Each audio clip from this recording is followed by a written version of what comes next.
अस्सलाम वालेकुम दोस्तों, कभी आपने इस बात का तजर्बा किया है कि किसी दूसरे शख्स से काम लेने के लिए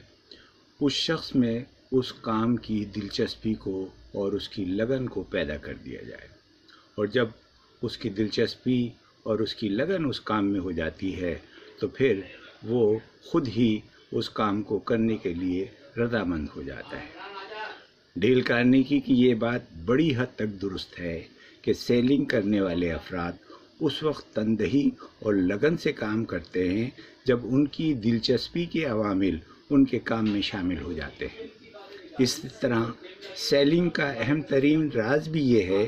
कि आप सवालात के ज़रिए प्रॉस्पेक्ट्स की असल ज़रूरत को मालूम कर लें, फिर इस ज़रूरत को पूरा करने के लिए उसकी मदद और रहनुमाई करें। सेल्स के गुरु कहते हैं कि एक बार जब आप किसी प्रॉस्पेक्ट को उसकी तलब और ज़रूरत के मुताबिक कोई मंसूबा पेश कर दें तो वो उसे हासिल करने के लिए ज़मीन और आसमान एक कर देगा।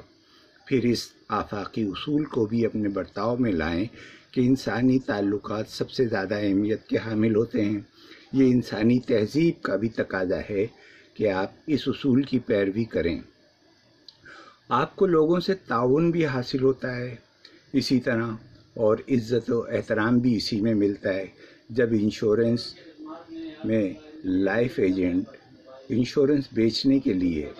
प्रॉस्पेक्ट्स को इसकी ज़रूरत के मुताबिक बर वक्त हल बता देता है तो वो न सिर्फ पॉलिसी फ़रोख्त होती है बल्कि इस इंश्योरेंस एजेंट की ख़ुद तौक़ीरी में भी इजाफ़ा हो जाता है,